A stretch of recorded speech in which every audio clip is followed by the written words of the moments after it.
Okay, അപ്പം class start ചെയ്യാം. Module 2 ആണ്, സോറി, മൊഡ്യൂൾ 4 ആണ് എടുത്തുകൊണ്ടിരിക്കുന്നത്, എൻവയോൺമെന്റ് ആൻഡ് ഹെൽത്ത് എന്ന് പറഞ്ഞ. ഇതിൽ നമ്മൾ നോക്കാൻ പോകുന്നത്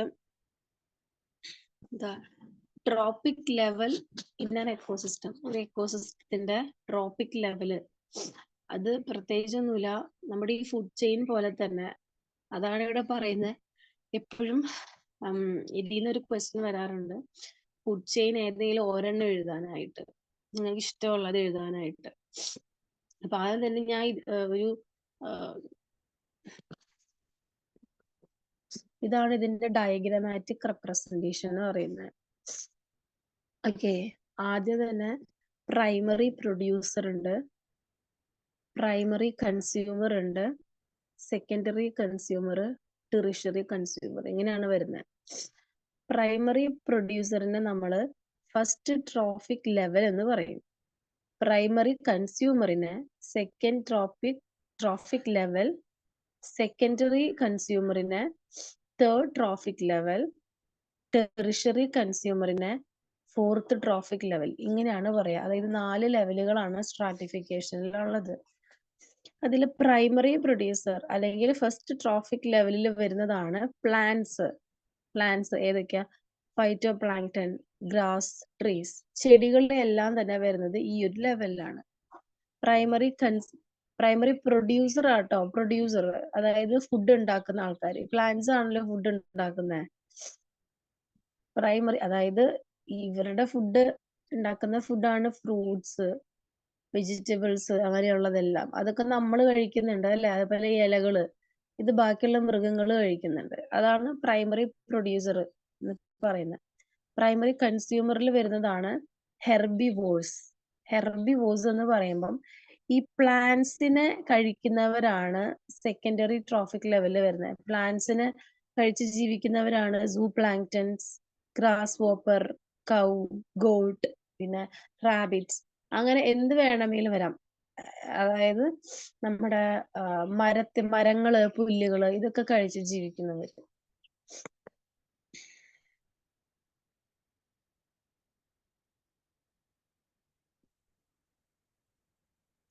അതായത് നമ്മുടെ ഫസ്റ്റ് ട്രോഫിക് ലെവലിലുള്ള ആൾക്കാരെ കഴിച്ച് ജീവിക്കുന്നവരാണ് സെക്കൻഡ് ട്രോഫിക് ലെവലിൽ വരുന്നത്. ഇനി ഈ സെക്കൻഡ് ട്രോഫിക് ലെവലിലുള്ള ആൾക്കാരെ കഴിക്കുന്നവരാണ് തേർഡിൽ വരുന്നത്. തേർഡ് അവരാണ് കാർണിവോറസ് എന്ന് പറയുന്നത്. ഇവരെയാണ് ഈ ലെവലുകാര് കഴിക്കുന്നത്. ബേർഡ്, ഫിഷസ്, വൂൾഫ്, അല്ലെ? ഇപ്പൊ ബേർഡ് ആണെങ്കിലും ഗ്രാസ് വോപ്പറിനെ ഒക്കെ കഴിക്കും, അല്ലെ? അങ്ങനെ അങ്ങനെ. ലാസ്റ്റത്തെയാണ് ടോപ്പ് കാർണിവോറസ്. അതായത് ഈ കാണുന്ന കാർണിവോറസിനെ കഴിക്കുന്നവരാണ് ഈ ടോപ്പ് കാർണിവോറസ്, അല്ലെങ്കിൽ ഫോർത്ത് ലെവലിൽ ട്രോഫിക് ലെവലിൽ വരുന്നത്. അതായിരിക്കാം മാൻ, ലയൺ, അല്ലെ? നമ്മള് ഈ ബേർഡ്സിനെയും ഫിഷസിനെയും എല്ലാത്തിനെയും കഴിക്കും. ലയൺ, അല്ലെ, ഇവരെ കഴിക്കും. ഇതാണ് diagrammatic representation of trophic level in ecosystem. മനസ്സിലായില്ലേ? അപ്പൊ ഇത് ചിലപ്പം ചോദിക്കാൻ സാധ്യതയുണ്ട്. ഇനി അടുത്തതാണ് ഫുഡ് ചെയിൻ. ഫുഡ് ചെയിൻ എന്ന് പറഞ്ഞാൽ അറിയാലോ, ഒരെണ്ണം ഇപ്പൊ തന്നെ നമ്മൾ പറഞ്ഞു, ഒരു ലെവലുകൾ, ഒരെണ്ണം മറ്റൊന്നിനെ കഴിച്ച് ജീവിക്കുന്നു. അത് നമ്മുടെ ഒരു റൂളാണ് ശരിക്കും, നമ്മുടെ പ്രകൃതിയുടെ, അല്ലെ? ഇവിടെ നിങ്ങൾക്ക് ഒരു എക്സാമ്പിൾ തന്നിരിക്കുന്ന ഗ്രാസ്, പുല്ല്. നമ്മുടെ ഈ സ്ട്രാറ്റിഫിക്കേഷൻ വെച്ച് പറയുവാണെങ്കിൽ പ്രൈമറി ലെവലിൽ വരുന്നതാണ് ഗ്രാസ്. ഈ ഗ്രാസിന് ആര് കഴിക്കുന്നു? ഗ്രാസ് വോപ്പർ. സെക്കൻഡറി ലെവലായില്ലേ? ഈ ഗ്രാസ് വോപ്പർ, അതായത് പച്ചിലത്തത്ത എന്നൊക്കെ പറയില്ലേ, പച്ചക്കുതിര, പച്ചിലപ്പൈ എന്നൊക്കെ, അതിനെ നമ്മുടെ ഫ്രോഗ് കഴിക്കും. ഫ്രോഗിനെ സ്നേക്ക് കഴിക്കും. സ്നേക്കിനെ ആര് കഴിക്കും? ഈഗിള് കഴിക്കും, അല്ലെ? ഈഗിളിനെ അങ്ങനെ പൊതുവിൽ ആരും കഴിക്കാറില്ല. ഇനി മനുഷ്യന്മാരൊന്നും അങ്ങനെ ഈഗിളിനെ കഴിക്കുന്ന കണ്ടിട്ടില്ല. എന്തായാലും അവിടെ വെച്ച് ആ ഒരു ഫുഡ് ചെയിൻ സ്റ്റോപ്പ് ആവാണെന്ന് വെച്ചാൽ ഈഗിളിനെ പിന്നെ ആരും അങ്ങനെ ഡയറക്റ്റ് ആയിട്ട് അങ്ങനെ കഴിക്കാൻ സാധ്യത കുറവാണ്. ഇനിയിപ്പം പിന്നെ കഴിക്കപ്പെടുന്നത് എപ്പോഴാന്ന് വെച്ചാല് ഈഗിള് ഡെഡ് ആയി കഴിയുമ്പം ആ ബോഡി വേറെ ബേർഡ്സ് വന്നൊക്കെ കഴിക്കുന്നുണ്ട്. എന്തായാലും ഈഗിൾ വെച്ചിട്ട് സ്റ്റോപ്പ് ചെയ്യാണ്. അതേപോലെ കുറേ ഉണ്ട്. ഇപ്പം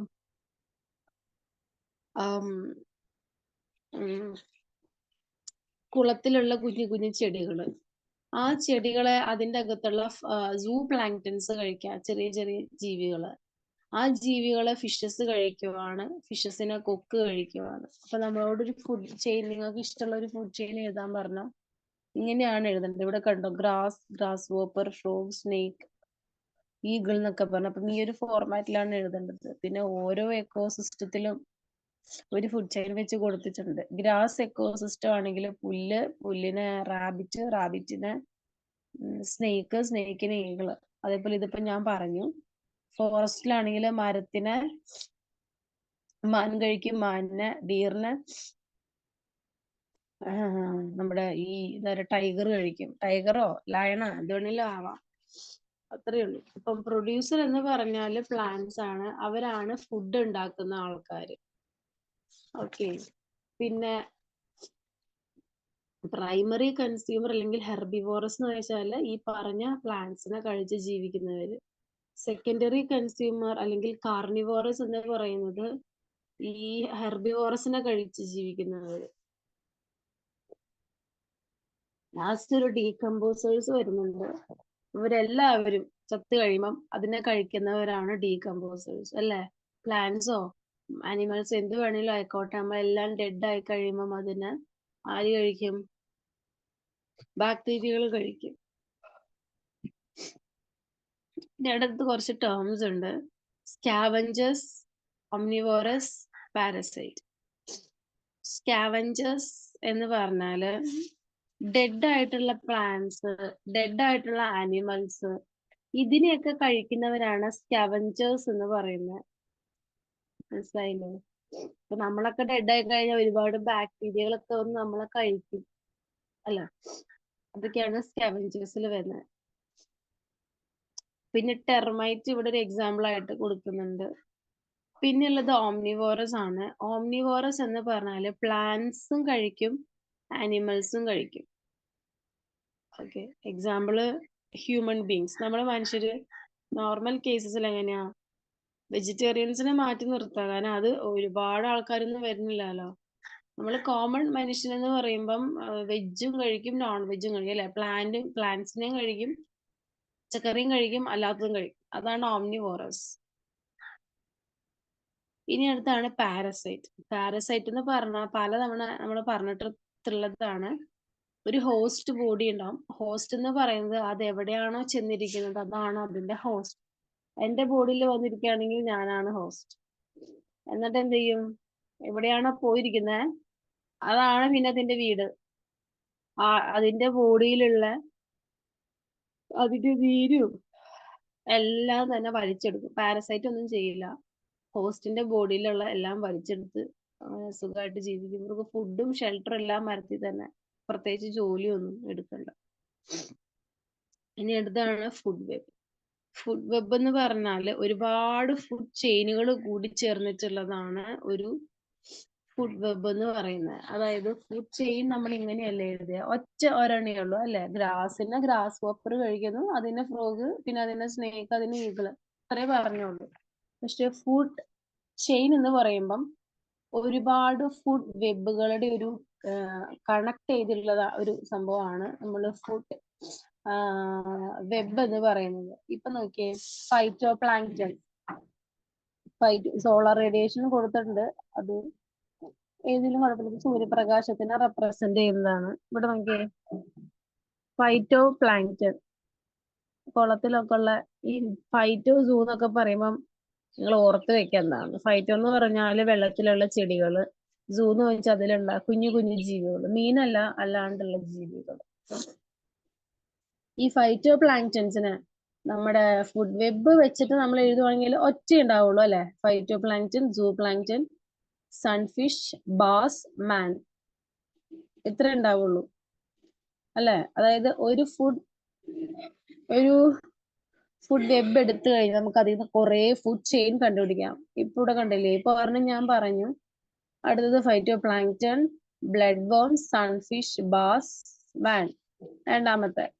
മൂന്നാമത്തെ ഫുഡ് ചെയിൻ വേറെ ഉണ്ട്, phytoplankton, blood worm, adult insects.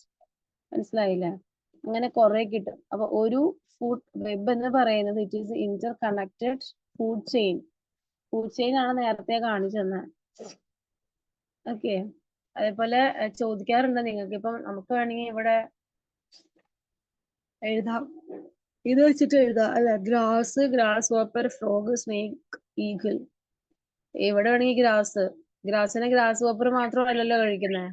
ഗ്രാസിനെ rabbit കഴിക്കുന്നുണ്ട്, റാബിറ്റിനെ സ്നേക്ക് കഴിക്കുന്നുണ്ട്. അപ്പം ഇവിടുന്ന് ഒരു ആരോമാർക്ക് റാബിറ്റിന്റെ ഇവിടുന്ന് സ്നേക്കിന്റെ ഇവിടുന്ന് ഈഗിൾ. അതുപോലെ വേണമെങ്കിൽ ഗ്രാസ് ഹോപ്പറിനെ ബേർഡ്സ് കഴിക്കുന്നുണ്ട്, ബേർഡ്സിനെ ഈഗിള്, അല്ലെങ്കിൽ ബേർഡ്സിനെ ഹ്യൂമൻ ബീയിങ്, അങ്ങനെ പറഞ്ഞ് കൊടുക്കാം. ഒരു ഫുഡ് ചെയിനിന്റെ ഒരു ഇന്റർ കണക്റ്റഡ് ഫോമാണ് ഫുഡ് വെബ്. ഫുഡ് വെബിൽ നോക്കിക്കഴിഞ്ഞാൽ നമുക്ക് ഒരുപാട് എന്താ പറയാ, ഒരുപാട് എന്ത് കിട്ടും, ഒരുപാട് ഫുഡ് ചെയിനുകൾ നമുക്ക് കാണാനായിട്ട് പറ്റും. ഇനി അടുത്ത topic biotic interactions in ecosystem ആണ്. ബയോട്ടിക് ഇന്ററാക്ഷൻ അതിലായോ കേട്ടോ. ബയോട്ടിക് ഇന്ററാക്ഷൻസ് ഇൻ എക്കോസിസ്റ്റം എന്ന് പറയുമ്പോൾ ഇന്ററാക്ഷൻസ് എന്ന് ഉദ്ദേശിക്കുന്നത് എന്താ? ഇന്ററാക്ട് ചെയ്ത് പോവാന്ന് പറഞ്ഞാൽ അങ്ങോട്ടും ഇങ്ങോട്ടും പരസ്പരം ബന്ധപ്പെട്ട് പോവാ, സഹകരിച്ച് ജീവിച്ചു പോവാ എന്നുള്ളതാണ്. ഇപ്പം ബയോളജിക്കൽ ഇന്ററാക്ഷൻസ് എന്ന് പറയുമ്പം രണ്ട് സ്പീഷീസ് തമ്മിലുള്ള കാര്യങ്ങളാണ്. അതിൽ നമുക്ക് മെയിനായിട്ടും കുറച്ചധികം ടൈപ്പ് ഓഫ് ഇന്ററാക്ഷൻസ് പഠിക്കാനുണ്ട്, പിന്നെ അതിന്റെ ഇഫക്റ്റും. ഫസ്റ്റ് നമുക്ക് പഠിക്കാനുള്ളത്, ഇത് എപ്പോഴും ചോദിക്കുന്ന ക്വസ്റ്റ്യൻസ് ആണ് ഇതിന്. അമെൻസാലിസം എന്ന് പറയുമ്പം രണ്ട് സ്പീഷീസ് തമ്മിലുള്ള ഇന്ററാക്ഷൻസ് ആണല്ലോ ഇതെല്ലാം. ഇപ്പം അമെൻസലിസത്തില് രണ്ട് സ്പീഷീസ് ഉണ്ടാവും. ഒരു സ്പീഷീസിന് എന്ന് പറയുവാണെങ്കിൽ ഹാം ആയിരിക്കും, ഇവരുടെ ഇന്ററാക്ഷൻ ഒരു സ്പീഷീസിന് ഹാം ആയിരിക്കും.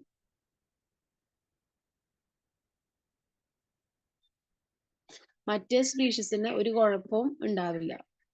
ഇപ്പൊ ഒരു എക്സാമ്പിൾ പറയുന്നത്, ഇപ്പൊ ബ്രെഡിൽ വരുന്ന ഒരു എന്താ പറയാ, ബ്രെഡ് മോൾഡിൽ ഉണ്ടാവുന്ന ഒരു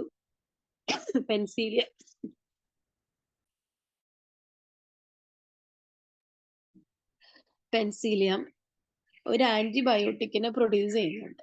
ഈ ആന്റിബയോട്ടിക് എന്താ ചെയ്യാന്ന് വെച്ചാല് മറ്റുള്ള ബാക്ടീരിയകൾ അവിടെ വളരുന്നതിനെ പ്രിവെന്റ് ചെയ്യും. അവിടെ പിന്നെ ആര് മാത്രമേ ഉണ്ടാവുള്ളൂ? പെൻസിലിയം എന്ന് പറയുന്ന ആന്റിബയോട്ടിക് മാത്രമേ ഉണ്ടാവുള്ളൂ. അപ്പോ അവിടെ വളരാനിരുന്ന ബാക്ടീരിയകൾക്ക് ദോഷമാണ്, അല്ല, കാരണം അവർക്ക് വളരാൻ പറ്റിയില്ല. അതാണ് അമെൻസലിസം, ഒരെണ്ണത്തിന് ദോഷം. അവിടെ ഉള്ള ആന്റിബയോട്ടിക്കിന് വളരാൻ പറ്റി. അതാണ് അതിന്റെ അതിനെ അഫക്ട് ചെയ്തത് പോസിറ്റീവായിട്ട്.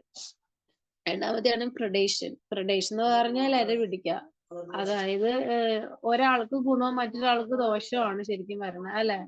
ഇര പിടിക്കാന്ന് പറഞ്ഞാൽ ഒരു മാനിനെ ഒരു സിംഹം പിടിച്ച് കഴിക്കുക, സിംഹത്തിന് അതൊരു നെഗറ്റീവാണ്, അല്ലെ? ഹാംഫുൾ ആണ്.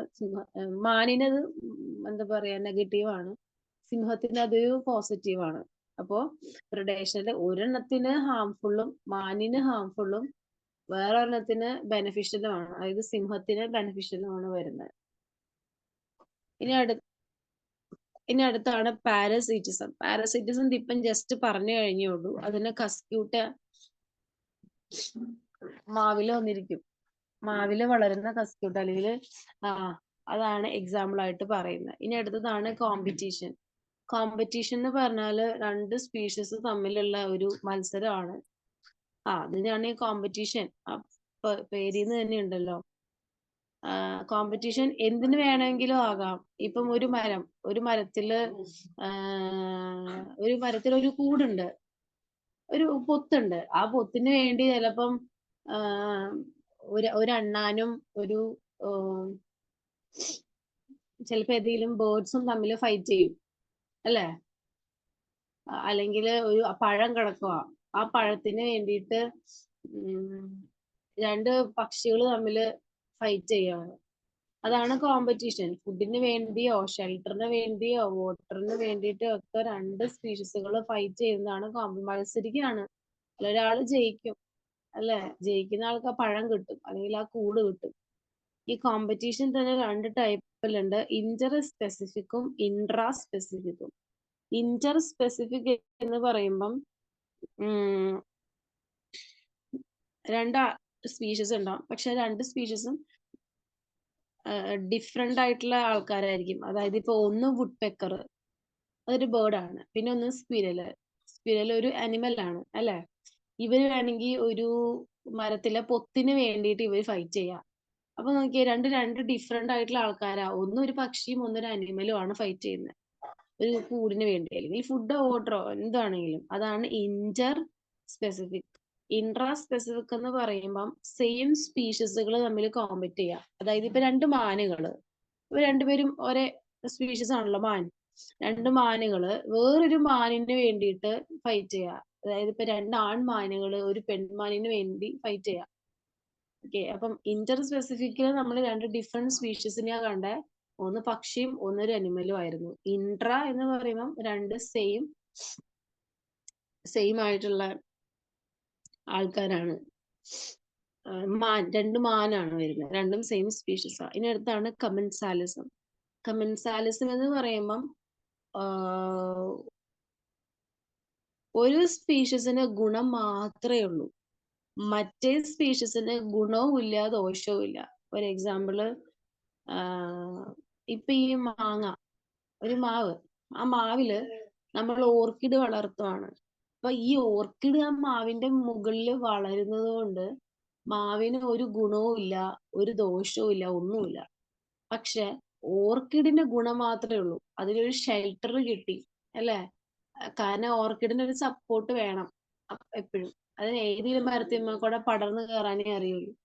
ഓർക്കിഡ് ഒരു ഉപകാരവും മാവിന് ചെയ്യുന്നില്ല, പക്ഷെ മാവ് തിരിച്ചു ചെയ്യുന്നുണ്ട്. എന്താണ് ചെയ്യുന്ന ഉപകാരം?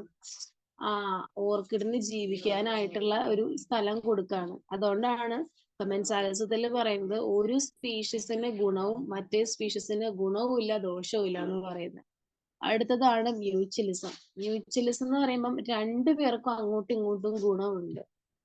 എക്സാമ്പിൾ ആയിട്ട് പറയുന്നത് ഇപ്പോ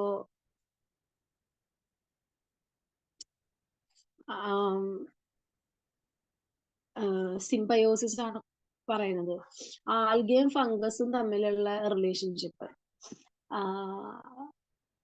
ഫംഗസ് ആൽഗയ്ക്ക് ഇരിക്കാനായിട്ടുള്ള ഒരു ഷെൽട്ടർ കൊടുക്കുമ്പം ഈ ആൽഗ തിരിച്ചെന്ത് ചെയ്യും? ഫുഡ് ഉണ്ടാക്കി കൊടുക്കും. അപ്പൊ അവർക്ക് രണ്ടുപേർക്കും ഗുണം മാത്രമേ ഉള്ളൂ അല്ലെ. അവര് അങ്ങോട്ട് മ്യൂച്വലി പരസ്പരം ഇത് ചെയ്തിട്ടാ പോകുന്നത്.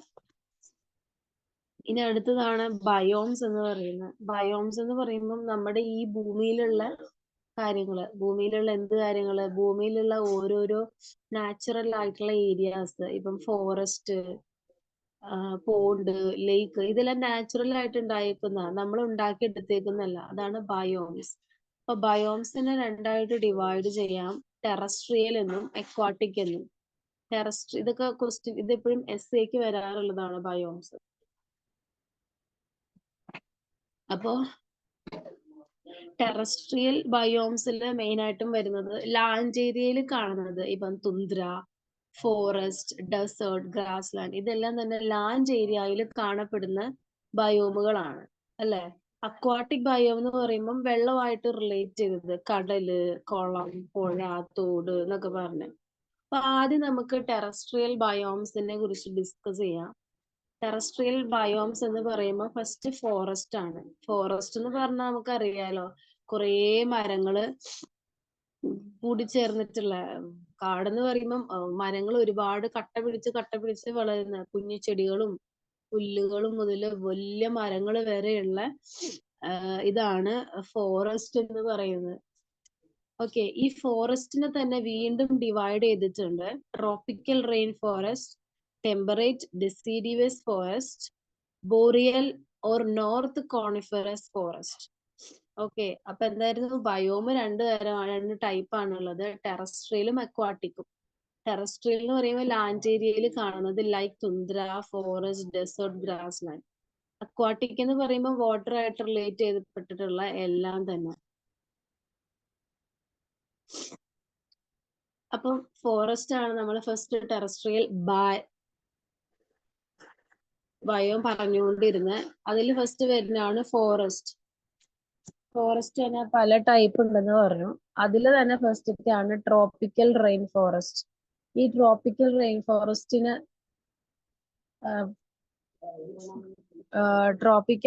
ഫോറസ്റ്റിന് തന്നെയാണ് നമ്മൾ എന്ത് വിളിക്കുന്ന ഡെസിഡിയസ് റെയിൻ ഫോറസ്റ്റ് എന്ന് പറയുന്നത്.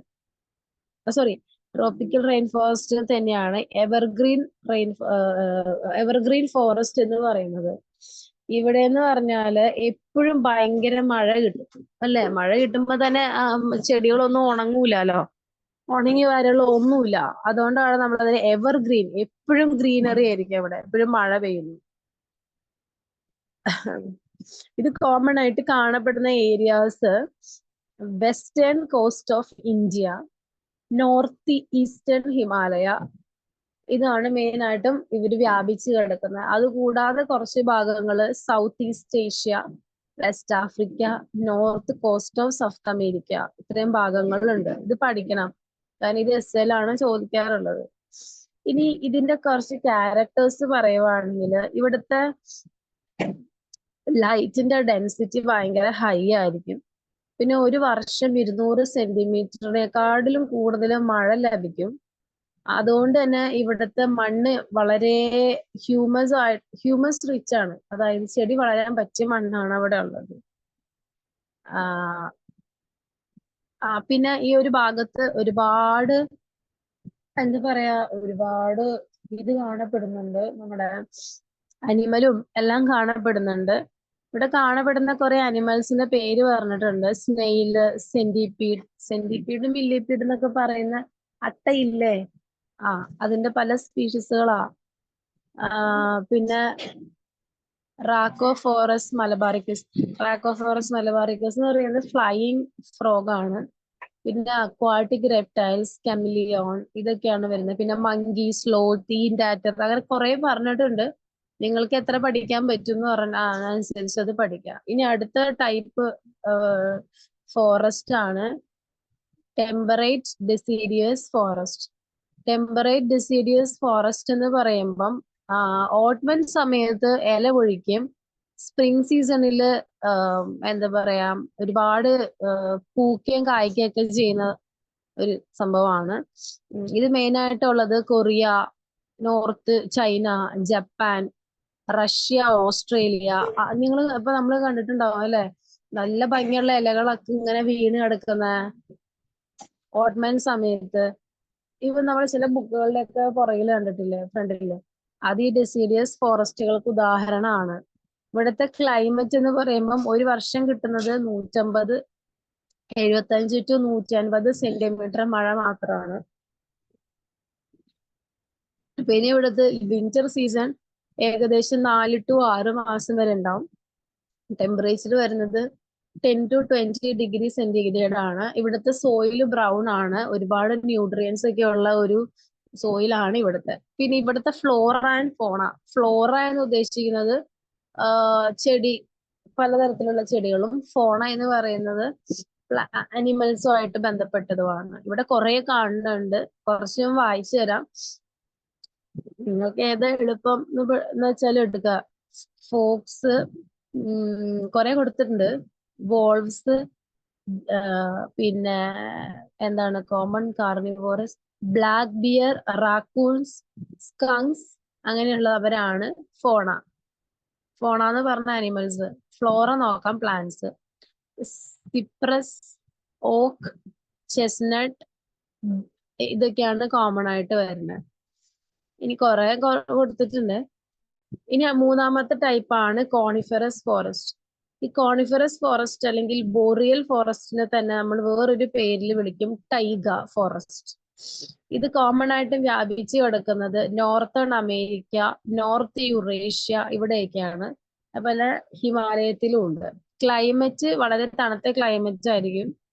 ഏകദേശം 6 മാസത്തോളം നീണ്ടു നിൽക്കുന്ന നല്ല വിന്റർ സീസൺ ഉണ്ടാവും. അതുകൊണ്ട് തന്നെ കൂടുതലും മഞ്ഞാണ് എന്ന് ഉള്ളതുകൊണ്ട് തന്നെ സോയിലൊന്നും ഒരുപാട് എന്നിട്ട് പറയാം സോയിലൊന്നും ഒരുപാട് നമ്മുടെ ഇതൊന്നും ഉണ്ടാവില്ല, അത്ര റിച്ച് ആയിട്ടുള്ള ഒരു സോയിൽ ആയിരിക്കില്ല. കാരണം ഇങ്ങനെ ഇത്രയും നാള് മഞ്ഞ് മൂടി കിടക്കുവല്ലേ. അതുകൊണ്ട്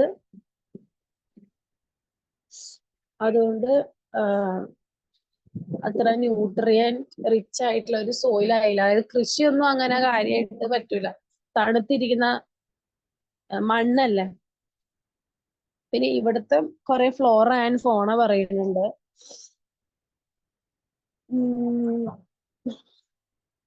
കോൺ ഷേപ്ഡ് ആയിട്ടുള്ള കുറച്ച് മരങ്ങള്, പിന്നെ robin, sparrow, warbler, flycatcher, thrushes, crossbill ഇങ്ങനെയുള്ള കുറച്ച് ബേർഡ്സ് അങ്ങനെയൊക്കെ പറയുന്നുണ്ട്. ഡീറ്, ഗോട്ട്, സ്പിരിലൊക്കെ കാണപ്പെടും. നമ്മുടെ ഫോറസ്റ്റ് എക്കോസിസ്റ്റം കഴിഞ്ഞു. ടെറസ്ട്രിയൽ ആയിട്ട് പറഞ്ഞുകൊണ്ടിരിക്കുന്നത് അടുത്താണ് ഗ്രാസ് ലാൻഡ് എക്കോസിസ്റ്റം. പുൽമേടുകള് എന്ന് പറയുന്നത് കൂടുതലും അവിടെ എന്തായിരിക്കും, പുല്ലായിരിക്കും. ഓക്കെ, നമ്മുടെ ഭൂമിയുടെ ഒരു 20% പുൽമേടുകളാണെന്നാണ് പറയുന്നത്. ഈ ഗ്രാസ് ലാൻഡ് ട്രോപ്പിക്കൽ റീജിയണിലും കാണാം, ടെമ്പറേറ്റ് റീജിയണിലും കാണാം. ഓക്കെ, പിന്നെ ഇവിടെ കാര്യമായിട്ട് മഴയൊന്നും കിട്ടുന്നില്ല. അതുകൊണ്ട് തന്നെ വലിയ വലിയ മരങ്ങൾ എന്നൊക്കെ പറയുമ്പം നിങ്ങൾ സിനിമയിലൊക്കെ കണ്ടിട്ടില്ലേ പുൽമേടുകള്, ഇവിടെ മരങ്ങൾ ഉണ്ടാവും, എന്നാലും കൂടുതലും പുല്ലായിരിക്കും. ഈ ഗ്രാസ് ലാൻഡിനെ നമ്മള് ഈ എക്കോട്ടോൺ എന്നുള്ളത് എപ്പോഴും ചോദിക്കാറുണ്ട്. എക്കോട്ടോൺ എന്ന് പറഞ്ഞാല് സോൺ ബിറ്റ്വീൻ ടു എക്കോസിസ്റ്റം, അതാണ് എക്കോട്ടോൺ എന്ന് പറയുന്നത്. അതായത് ഒരു സൈഡില് ഫോറസ്റ്റ്, ഇപ്പം പല സിനിമകളിലും കണ്ടിട്ടില്ലേ, ഒരു സൈഡില് ഫോറസ്റ്റും അതേപോലെ തന്നെ പ്ലസ് ഗ്രാസ് ലാൻഡും കൂടിയിട്ടുള്ളത്. ഫോറസ്റ്റ് ഒരു എക്കോസിസ്റ്റം, ഗ്രാസ് ലാൻഡ് അടുത്ത എക്കോസിസ്റ്റം ആണ്. അപ്പൊ രണ്ട് എക്കോസിസ്റ്റവും കൂടിയിട്ട് ഒരുമിച്ച് വരുന്നതിനെയാണ് എക്കോ ടോൺ എന്ന് പറയുന്നത്. അപ്പം പല സിനിമകളിലെ പാട്ടുകളിൽ നിങ്ങൾ പുൽമേടുകൾ കണ്ടിട്ടുണ്ടാവും, പക്ഷെ അതിന്റെ സൈഡുകളിലായിട്ട് വലിയ വലിയ മരങ്ങൾ കണ്ടിട്ടുണ്ടാവും. അപ്പം രണ്ട് എക്കോസിസ്റ്റം ഒരുമിച്ച് വന്നേക്കുക, അതിനെയാണ് എക്കോ ടോൺ എന്ന് പറയുന്നത്. പിന്നെ ഇവിടുത്തെ ഫ്ലോറ, പിന്നെ ട്രോപ്പിക്കൽ റീജിയനിൽ കാണപ്പെടുന്ന ഗ്രാസ് ലാൻഡ് നമ്മൾ സാവന്ന എന്നാ പറയുന്നത്, സാവന്ന ഗ്രാസ് ലാൻഡ്. ഇത് കോമൺ ആയിട്ട് ഓസ്ട്രേലിയ, നമ്മുടെ India, eastern Africa, southern America ഇവിടേക്കാണ് കാണുന്നത്.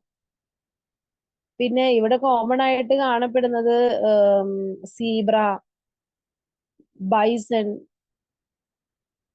അങ്ങനെയുള്ള ബൈസൺ എന്ന് പറഞ്ഞാൽ എന്താ, ഇപ്പൊ കാട്ടുപോത്തൊക്കെ അങ്ങനെയൊക്കെയുള്ള കാണപ്പെടുന്ന ബേർഡ്സ് ആണെങ്കിൽ വലിയ സംഭവങ്ങളൊന്നും കാണില്ല, കാരണം പുൽമേടല്ലേ. അപ്പം കൂടുതലായിട്ടും പുല്ല് കഴിക്കുന്ന ജീവികളായിരിക്കും ഇവിടെ കോമൺ ആയിട്ട് കാണാം. ഇനി അടുത്ത ടെറസ്ട്രിയൽ ബയോമാണ് ഡെസേർട്ട്. ഡെസേർട്ട് എന്ന് പറയുമ്പം ഒട്ടും വെള്ളമില്ലാത്ത ഏരിയ ആണ്. ഭൂമിയുടെ ഒരു 1/7 ലാൻഡ് ഏരിയയും ആരാണ്, ഡെസേർട്ട് ആണ്. പിന്നെ എന്താ പറയാ, ഇത് കോമൺ ആയിട്ടും കാണുന്നത് tropic of cancer and Capricorn ഇവിടെയാണ്. പിന്നെ ആഫ്രിക്കയിലെ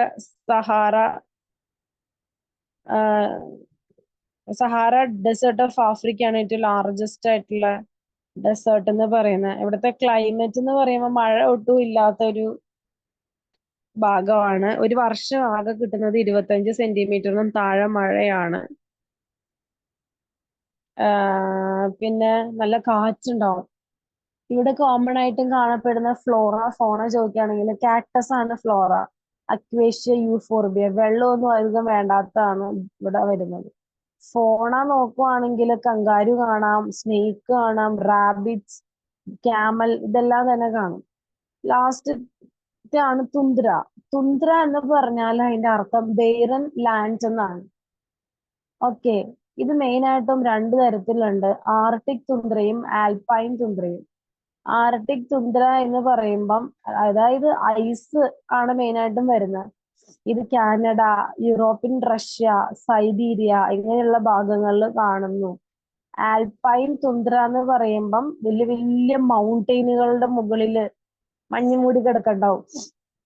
അതാണ് ആൽപൈൻ തുന്ദ്ര എന്ന് പറയുന്നത്. ക്ലൈമറ്റ് എന്ന് പറയുമ്പോൾ എപ്പോഴും തണുപ്പായിരിക്കും.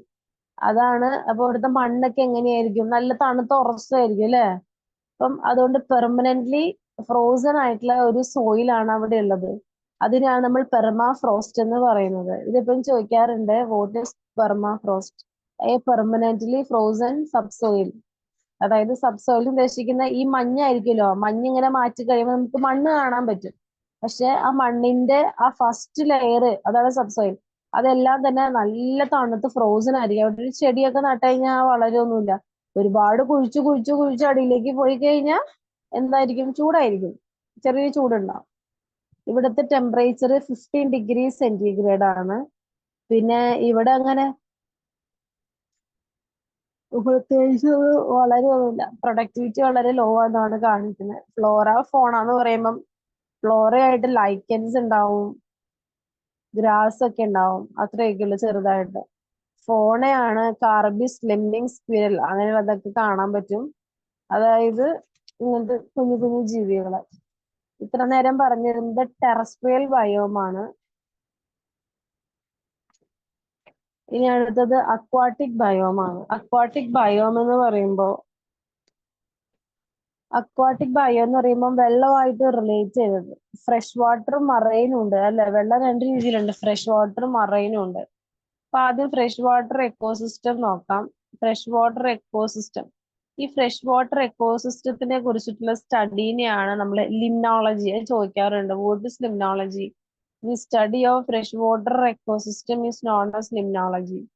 ഈ ഫ്രഷ് വാട്ടറിനെ തന്നെ നമുക്ക് രണ്ടായിട്ട് ഡിവൈഡ് ചെയ്യാം. ഒന്ന് ലെൻറ്റിക്, അതേപോലെ രണ്ടാമത്തെ ലോട്ടിക്. ലെൻറ്റിക് എന്ന് വെച്ചാൽ ഇങ്ങനെ സ്റ്റില്ലായിട്ട് നിൽക്കുന്ന, അനങ്ങാണ്ട് നിൽക്കുന്ന, അതായത് കെട്ടിക്കിടക്കുന്ന പോലത്തെ. കെട്ടിക്കിടക്കാൻ മീൻസ് ഇവൻ കുളത്തിലെ വെള്ളത്തിന് ഒഴുക്കില്ലല്ലോ, അതാണ് പറയുന്നത്. റണ്ണിങ് വാട്ടർ എന്ന് പറയുമ്പം ലോട്ടിക്, അതായത് ഇപ്പം പുഴ, അരുവി, അതൊക്കെ ഒഴുകിക്കൊണ്ടിരിക്കുകയല്ലോ, അതൊക്കെ ഫ്രഷ് വാട്ടറിൽ വരുന്നതാ. ഇവിടെ കോമൺ ആയിട്ട് കാണപ്പെടുന്ന ഫ്ലോറ ഏതൊക്കെയാന്ന്, ഫ്ലോറ, ഫോണ, ഇതൊക്കെ ഏതൊക്കെയാന്ന് വെച്ചാല് എന്താ പറയാ, കുറെ ഉണ്ടാവും. ഫിഷസ് കാണും, സ്നെയില്, ക്രാബ്, ബ്രോൺ, അങ്ങനെയുള്ളതെല്ലാം കാണും. പിന്നെ പിസ്റ്റിയ, വാട്ടർ ഹയാസിൻ, ഇങ്ങനെയുള്ള കുറെ ചെടികളും കാണും. ഇനി അടുത്തത് എക്കോടോൺ എന്ന് പറയും. നേരത്തെ നമ്മളൊരു എക്കോടോൺ പഠിച്ചായിരുന്നു അല്ലെ? ഫോറസ്റ്റും ഗ്രാസ്ലാൻഡും ഒരുമിച്ച് വരുന്നത്. ഇവിടെ ഒരു എക്കോടോൺ പറയുന്നുണ്ട്, വെറ്റ്ലൻഡ് എന്നാണ്. അതായത് അക്വാട്ടിക്കും ടെറസ്ട്രിയലും ഒരുമിച്ച് വരുന്നത്. അതായത് ഈ ചതുപ്പ് നിലങ്ങളാണ് വെറ്റ്ലൻഡ്. അവിടെ നോക്കിയേ, വെള്ളവും ഉണ്ടാവും, പ്ലസ് വെള്ളം എന്ന് പറയുന്നത് അക്വാട്ടിക് സിസ്റ്റം ആണ്, പ്ലസ് മണ്ണും ഉണ്ടാവും. അത് കൂടിക്കുഴഞ്ഞ കിടക്കുന്നത്.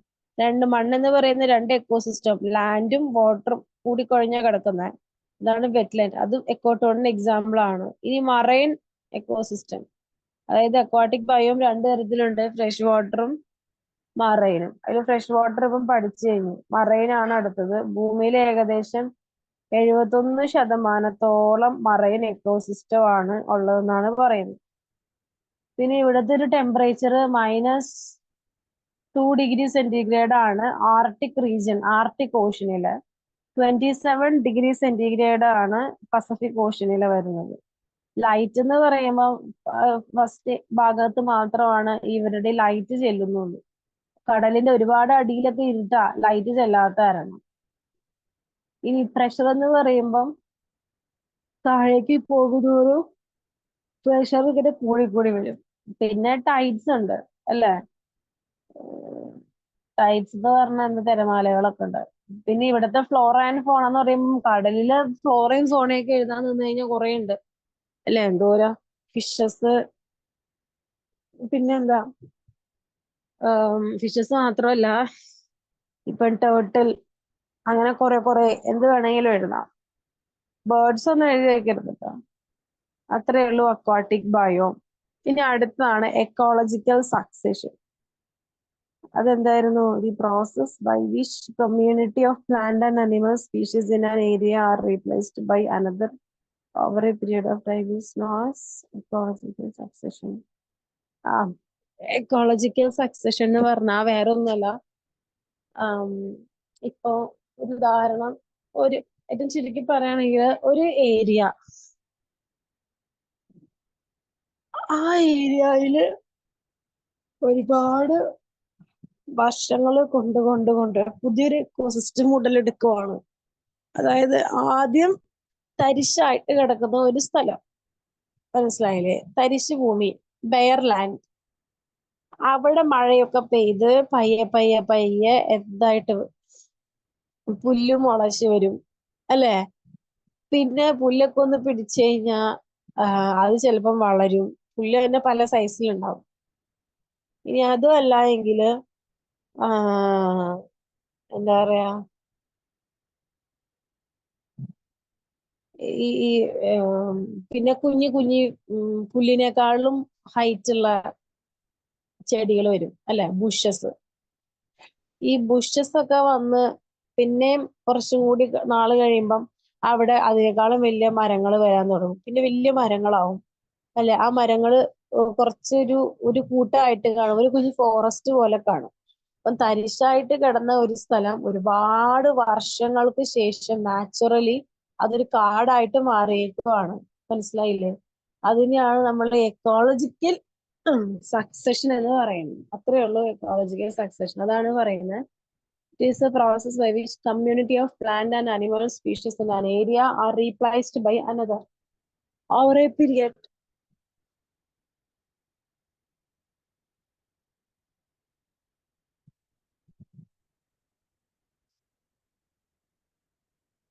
അതാണ് എക്കോളജിക്കൽ സക്സഷൻ. ഇനി അടുത്താണ് ബയോ ജിയോ കെമിക്കൽ സൈക്കിളുകൾ. അതില് ഫസ്റ്റത്തെ സൈക്കിൾ കാണിച്ചു തരാം. ഇതാണ് ഫസ്റ്റ് സൈക്കിൾ എന്ന് പറയുന്നത്. ഞാനിവിടെ ഒരെണ്ണം എഴുതിയിട്ടുണ്ട്, ഇത് നിങ്ങളെ നോട്ട് ചെയ്താൽ മതി. ഫസ്റ്റത്തെ ആണ് കാർബൺ സൈക്കിള്. കാർബൺ ഭൂമിയിലേക്ക് കാർബൺ ഡൈ ഓക്സൈഡിന്റെ ഫോമിൽ എൻ്റർ ചെയ്യുന്നു. അത് എന്തായിട്ട് മാറും? Carbonates in H2O. അത് പിന്നീട് ഫോട്ടോ സിന്തസിസ് വഴി പ്ലാന്റ്സ് യൂസ് ചെയ്യുന്നു.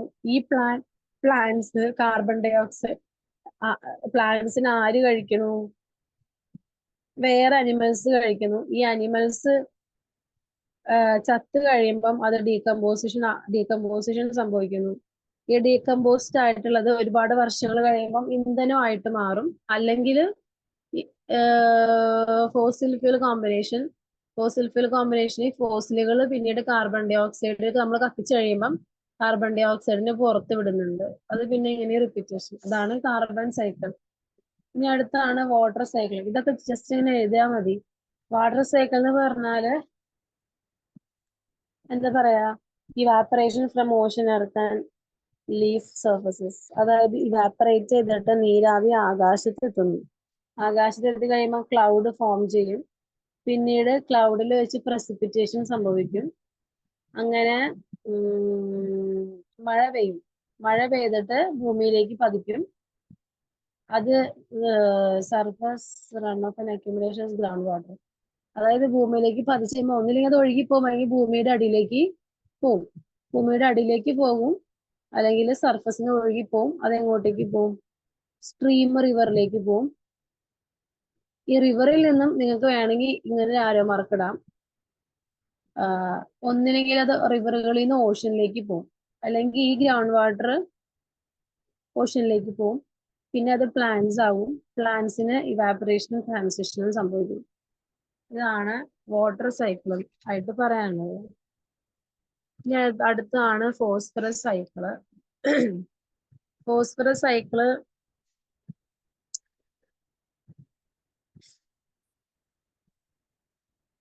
ഇതാ ഈ കൊടുത്തേക്കുന്നത് റോക്കിലുള്ള ഫോസ്ഫറസ്. ഓക്കെ, റോക്കിലാണ് ഫോസ്ഫറസ് ഉള്ളത്. ഈ റോക്ക് ഒരുപാട് വർഷങ്ങളോളം സമയമെടുത്ത് പൊടിയുമ്പം അതിന്റെ കൂടെയുള്ള ഫോസ്ഫറസ് അതില് പ്ലാന്റ്സ് വളരും. ഈ പ്ലാന്റ്സിനെ അനിമൽസ് കഴിക്കും. അനിമൽസിനെ ഒരു മിനിറ്റ്, ഈ അനിമൽസിന് ഇതിന് പല ഇതിലൂടെ കിടക്കുന്നത്. അനിമൽസ് ചത്ത് കഴിയുമ്പം സോയിലിൽ പോവും. സോയിലിൽ അല്ലെങ്കിൽ ഡീകമ്പോസിഷൻ സംഭവിക്കും. ഈ സോയിലിൽ വീണ്ടും പ്ലാന്റ്സ് വളരും. മനസ്സിലായില്ലേ? അല്ലെങ്കിൽ ഇപ്പം പുഴയോ അല്ലെങ്കിൽ മറ്റേ പുഴ അല്ലെങ്കിൽ കടല് ഇതിന്റെ സൈഡിലാണ് റോക്കെങ്കില് അത് പൊടിഞ്ഞ് പൊടിഞ്ഞ് വെള്ളത്തിലലിയും. ഓക്കെ, ഇതൊക്കെയാണ് ഫോസ്ഫറസ് സൈക്കിൾ. ഇനി അടുത്തതാണ് conservation and use of natural resources. Natural resources എന്ന് പറഞ്ഞാല് നമ്മള് മനുഷ്യർ ഉണ്ടാക്കിയേക്കുന്നതല്ല, ഭൂമിയിൽ നാച്ചുറൽ ആയിട്ട് ഉണ്ടായേക്കുന്ന സംഭവങ്ങളാണ് നാച്ചുറൽ റിസോഴ്സസ് എന്ന് പറയുന്നത്. ഓക്കെ, ആ നാച്ചുറൽ റിസോഴ്സസിനെ നമ്മൾ യൂട്ടിലൈസ് ചെയ്യുന്നു. അപ്പം റിസോഴ്സസ് എന്ന് പറയുമ്പം നാച്ചുറൽ ഉണ്ട്, ആർട്ടിഫിഷ്യൽ ഉണ്ട്. നാച്ചുറൽ എന്ന് പറയുമ്പോൾ ഇപ്പം ഇന്ധനങ്ങള്, കോള്, അത് അങ്ങനെയുള്ളതെല്ലാം. അതേപോലെ ആർട്ടിഫിഷ്യൽ എന്ന് പറയുമ്പോൾ ഇലക്ട്രിസിറ്റി ഭൂമിയിൽ നാച്ചുറലി ഉള്ളതല്ല, നമ്മൾ മനുഷ്യരത് ഉണ്ടാക്കി എടുത്തേക്കുന്നതാ. ഓക്കെ, ഇനി ഈ നാച്ചുറൽ തന്നെ രണ്ട് തരത്തിലുണ്ട്, എക്സ്ഹോസ്റ്റബിളും ഇൻഎക്സ്ഹോസ്റ്റബിളും. എക്സ്ഹോസ്റ്റബിൾ എന്ന് പറയുമ്പോൾ പെട്രോളിയം ആണ്. ഓക്കെ, അതായത് നമ്മളത് ആവശ്യത്തിന് ഉപയോഗിച്ചില്ലെങ്കിൽ അത് തീർന്നു പോകും. തീർന്നു പോയി കഴിഞ്ഞാൽ അത് ഉണ്ടാക്കിയെടുക്കാൻ ഒരുപാട് ടൈം ആവും, അത് ലിമിറ്റഡ് ആണ്. അതാണ് എക്സ്ഹോസ്റ്റബിൾ. ഇൻഎക്സ്ഹോസ്റ്റബിൾ ആണ് സോളാർ എനർജി, വിൻഡ്, റെയിൻഫോൾ അതൊക്കെ വരുന്നത്. അതായത് നമ്മൾ എന്തോരം ഉപയോഗിച്ചാലും തീരൂല. ഇപ്പൊ സോളാർ എനർജി, സൂര്യപ്രകാശം നമ്മൾ എന്തോരം ഉപയോഗിച്ചാലും തീരുന്നുണ്ടോ? ഇല്ല. ഈ എക്സ്ഹോസ്റ്റബിൾ തന്നെ രണ്ട് തരത്തിലുണ്ട്, റീന്യൂവബിളും നോൺ റീന്യൂവബിളും. റീന്യൂവബിൾ എന്ന് പറയുമ്പോൾ വിൻഡ്, വാട്ടർ, ഫോസിൽ ഇതൊക്കെയാണ്. ഇപ്പൊ നമ്മൾ തീർന്നാലും നമ്മൾക്കത് വീണ്ടും ഉണ്ടാക്കി എടുക്കാനായിട്ട് പറ്റും. ഇപ്പൊ ഫോറസ്റ്റ് നശിപ്പിച്ചാലും നമുക്ക് വേണമെന്ന് വിചാരിച്ച വേറെ ഫോറസ്റ്റ് ഉണ്ടാക്കി എടുക്കാലോ, വളർത്തി. നോൺ റീന്യൂവബിൾ എന്ന് പറയുമ്പോൾ അത് തീർന്നു കഴിഞ്ഞാൽ അത് ഉണ്ടാക്കിയെടുക്കാൻ ഭയങ്കര പാടാ. കോള്, പെട്രോളിയം, അയേൺ ഒക്കെയാണ് എക്സാമ്പിൾ ആയിട്ട് വരുന്നത്. ഇനി അടുത്താണ് കൺസർവേഷൻ ഓഫ് നാച്ചുറൽ റിസോഴ്സസ് എന്ന് പറഞ്ഞിട്ട്. അതായത് ഇപ്പൊ ഈ പറഞ്ഞ സംഭവങ്ങള്, conservation is the proper management of natural resources. ഇപ്പൊ ഈ പറഞ്ഞ എല്ലാ നാച്ചുറൽ റിസോഴ്സസിനെ നമ്മൾ പ്രോപ്പർ ആയിട്ട് മെയിൻറ്റെയിൻ ചെയ്യണം. എന്തിനു വേണ്ടിയിട്ട്? Prevent the exploitation, destruction and degradation. ഇതെല്ലാം തന്നെ ആരും ചൂഷണം ചെയ്യപ്പെടാതെ ഇരിക്കാൻ വേണ്ടിയിട്ട് ഒക്കെ. ഓക്കെ, ഇനി അടുത്ത് നമുക്ക് പൊല്യൂഷൻ ആണ് പഠിക്കാനുള്ളത്. അതിൽ ഫസ്റ്റ് വരുന്നതാണ് സോയില്. സോയിൽ സോയിൽ എന്ന് പറഞ്ഞാൽ അറിയാലോ, ഒരുപാട് ന്യൂട്രീഷ്യസ് ആയിട്ടുള്ള സംഭവമാണ് സോയില്. ഒരുപാട് എബയോട്ടിക് കോമ്പോണൻസ് ഒക്കെ ഉണ്ട്. ഒരുപാട് മിനറൽ സോൾട്ട്, വാട്ടർ, എയർ ഇതെല്ലാം ഉൾപ്പെടുന്നതാണ് സോയിൽ എന്ന് പറയുന്നത്. ഇനി സോയിൽ ഇറോഷൻ എന്ന് പറഞ്ഞാല് മണ്ണൊലിപ്പ്, അതായത് മണ്ണിന്റെ ഏറ്റവും പുറമെയുള്ള ലെയർ ഒലിച്ചു പോവുക, അതാണ് സോയിൽ ഇറോഷൻ എന്ന് പറയുന്നത്. ഒരുപാട് റീസൺസ് ഉണ്ട്. നാച്ചുറൽ ആയിട്ടുള്ള റീസൺസ് ആണെങ്കിൽ നമ്മുടെ ഇപ്പം പ്രളയം വന്നു, ഒരുപാട് മണ്ണൊലിച്ചു പോയി കാണും അല്ലെ. ഇനി ഹ്യൂമൻ ജനറേറ്റഡ് കോസസ് അല്ലെങ്കിൽ ആന്ത്രപ്പോജനിക് കോസസ്, അതെന്ന് വെച്ചാൽ ഡീഫോറസ്റ്റേഷൻ, നമ്മൾ മനുഷ്യര് മരമൊക്കെ വെട്ടിക്കളയും, അപ്പം എന്തായാലും മണ്ണൊലിപ്പ് ഉണ്ടാവും. പിന്നെ പുവർ ഫാമിംഗ് മെത്തേഡ് എന്തെന്ന്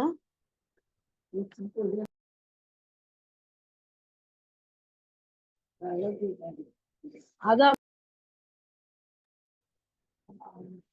പുവർ ഫാമിംഗ് മെത്തേഡ് എന്ന് പറഞ്ഞാല് എന്താ പറയാ, നമ്മൾ പ്രോപ്പർ ആയിട്ട്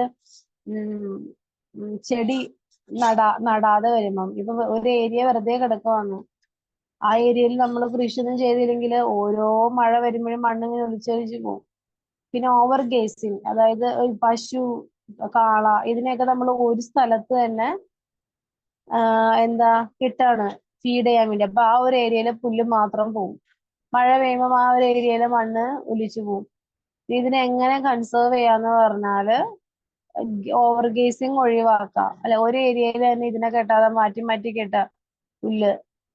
പിന്നെ എന്താണ്, റീഫോറസ്റ്റേഷൻ ചെയ്യുക, സോയിലിന്റെ ഫെർട്ടിലിറ്റി നിലനിർത്താൻ ആവശ്യമായിട്ടുള്ള ഫെർട്ടിലൈസേഴ്സ് ചെയ്യുക.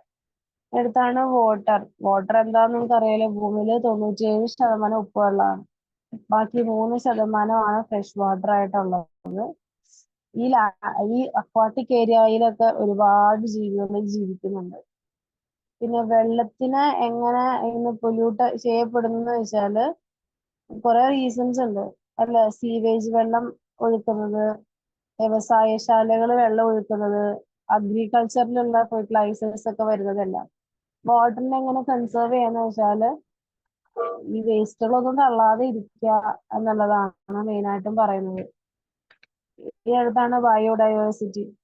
ബയോഡൈവേഴ്സിറ്റി എന്ന് പറയുമ്പം ഫ്ലോറയും ഫോണയും, അതായത് വെറൈറ്റി ടൈപ്പ് പ്ലാന്റും അനിമലും എല്ലാം കൂടി ചേരുന്നതാണ് ബയോഡൈവേഴ്സിറ്റി എന്ന് പറയുന്നത്. ഓക്കെ, അപ്പോ ഇമ്പോർട്ടൻസ് ഓഫ് ബയോഡൈവേഴ്സിറ്റി ചോദിച്ചു കഴിഞ്ഞാൽ നമുക്ക് ബയോഡൈവേഴ്സിറ്റി ആവശ്യമാണ്. ഫുഡ്, ഡ്രഗ് ആൻഡ് മെഡിസിൻ എല്ലാം, നമ്മുടെ cultural aesthetic value, religious value, അതെല്ലാം തന്നെ വരുന്നുണ്ട്. അടുത്തത് ഇമ്പോർട്ടന്റ് ആയിട്ടുള്ള ഒരു സംഭവമാണ് ഹോട്ട്സ്പോട്ട് ഓഫ് ബയോഡൈവേഴ്സിറ്റി. ഹോട്ട്സ്പോട്ട് എന്ന് പറയുമ്പം ഇപ്പം എന്താ പറയാ, ഒരുപാട് ലാൻഡ് ഏരിയനെ പ്രൊട്ടക്ട് ചെയ്യാണ്. അപ്പം ആ ഒരു ഏരിയയിൽ എന്ന് പറയുമ്പം ഒരു ഏരിയയിൽ ഒരുപാട് വെറൈറ്റി പ്ലാന്റ്സ് അനിമൽസ് ഒക്കെ ഉണ്ടാവും.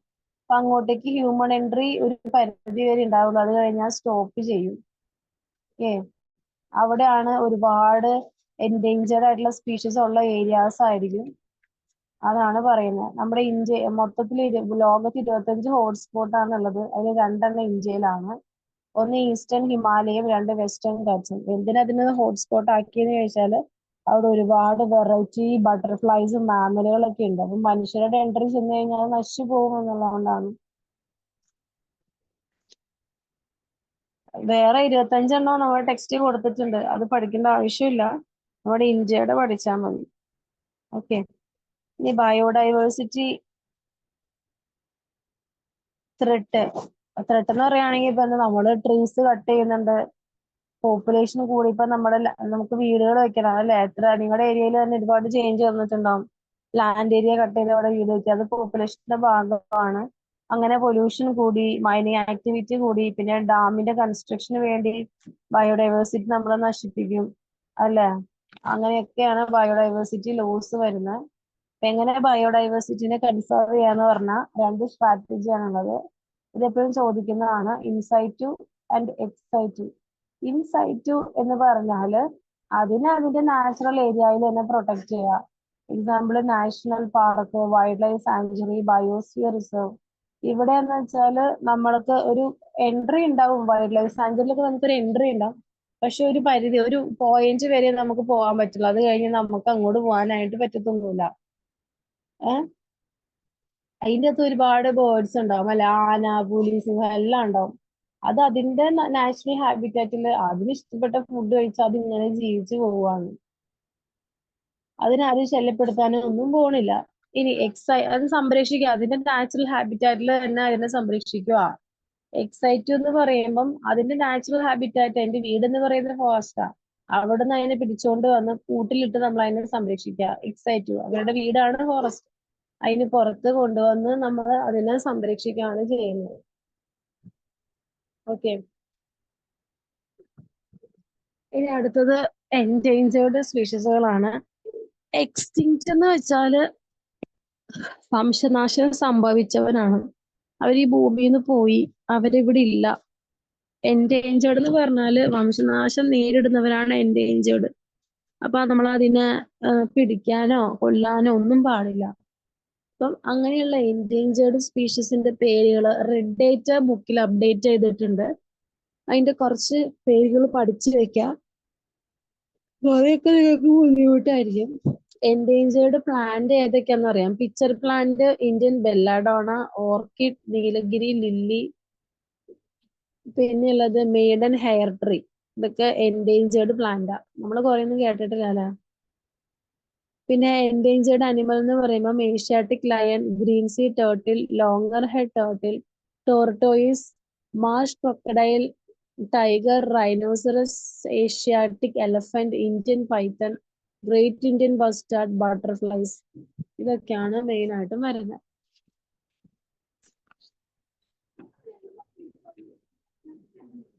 പിന്നെ അടുത്തതാണ് എന്താ വൈൽഡ് ലൈഫ്. വൈൽഡ് ലൈഫ് എന്ന് പറഞ്ഞാൽ എന്താ?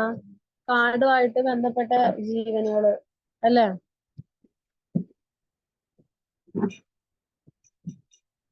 അതാണ് വൈൽഡ് ലൈഫിൽ വരുന്നത് മെയിൻ ആയിട്ട്. എന്തിനാണ് വൈൽഡ് ലൈഫ് സംരക്ഷിക്കുന്നതെന്ന് വെച്ചാൽ നമ്മുടെ എക്കോളജിക്കൽ ബാലൻസ് മെയിൻറ്റെയിൻ ചെയ്യാൻ, ഒരുപാട് ടൈപ്പ് സ്പീഷീസുകളെ പ്രിസർവ് ചെയ്യാൻ വേണ്ടിയിട്ട്. ഒരുപാട് മെഡിസിനൽ പ്ലാന്റ്സ് ഒക്കെ ഉണ്ടല്ലോ. എങ്ങനെ നമുക്ക് കൺസേർവ് ചെയ്യാന്ന് വെച്ചാല് ഈ പറഞ്ഞ നാഷണൽ പാർക്ക്, സാഞ്ചുറി അതിനൊക്കെ സംരക്ഷിക്കുക. ഫോറസ്റ്റേഷൻ, അതൊക്കെ ഫോറസ്റ്റേഷൻ എന്ന് വെച്ചാൽ പ്ലാന്റ്സ് ഡീഫോറസ്റ്റേഷൻ എന്താ നശിപ്പിച്ച് കളയാ പ്ലാന്റ്സിനെ, ഐ മീൻ ഫോറസ്റ്റിനെ. ഇനി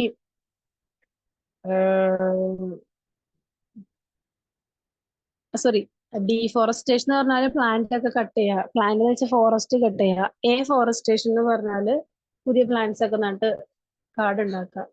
ഇനി നമ്മുടെ ഇന്ത്യയിലുള്ള കുറച്ച് വൈൽഡ് ലൈഫ് റിസർവ്സ് പേര് പഠിച്ചു വെക്കണം, നമുക്ക് നോക്കാം.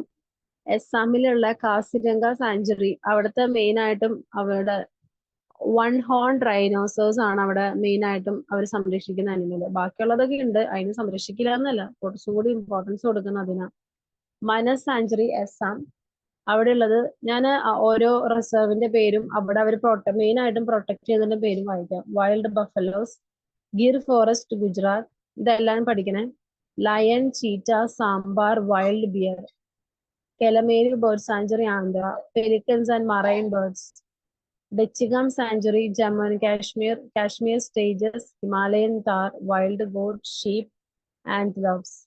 Bandipur sanctuary Karnataka, Indian bison, elephant, langur.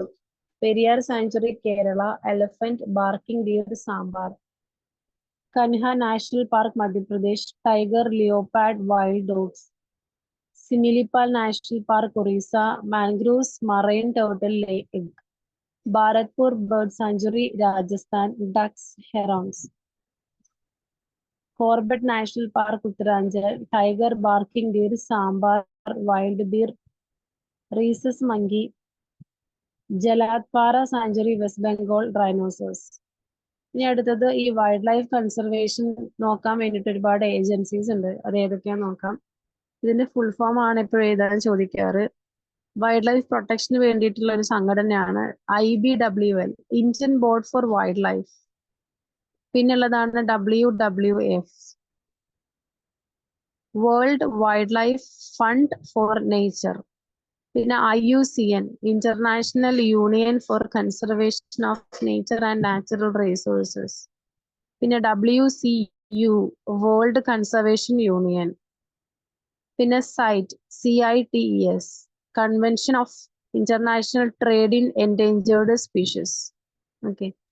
ഇനി നമ്മുടെ ലെജിസ്ലേഷൻ ഉണ്ട്, കൺസർവേഷൻ ഫോർ ലെജിസ്ലേഷൻ. അതായത് നമ്മളിപ്പം ഏതെങ്കിലും ഒരു എൻഡേഞ്ചേർഡ് ആയിട്ടുള്ള ഒരു അനിമലിനെ പിടിച്ചു കഴിഞ്ഞാൽ അല്ലെങ്കിൽ അതിനെ എന്തെങ്കിലും ചെയ്തു കഴിഞ്ഞാല് എന്താ സംഭവിക്കുക, ആ ഒരു ആക്ടിന്റെ ഇത് പ്രകാരമാണ് ഇപ്പൊ ശിക്ഷ കിട്ടുന്നത്. അത് ഏതൊക്കെയാ? എൻവയോൺമെന്റ് പ്രൊട്ടക്ഷൻ ആക്ട്, ഇതും ചോദിക്കാറുണ്ട്. 1986, forest conservation act in 1980, national forest policy 1988, wild life protection act in 1972. ഇതിനെ ഭേദഗതി വരുത്തിയിട്ടുണ്ട് 1991. ഇതൊക്കെ വൺ വേർഡിലാണ് ചോദിക്കുക. അടുത്ത ടോപ്പിക് സസ്റ്റൈനബിൾ ഡെവലപ്മെന്റ് ആണ്. അതേതായാലും ഒരു പുതിയ ടോപ്പിക്കാണ്. അപ്പൊ നെക്സ്റ്റ് ക്ലാസ്സിൽ നമുക്കത് പഠിക്കാം. എല്ലാവരും ലീവ് ചെയ്തോളൂ കേട്ടോ.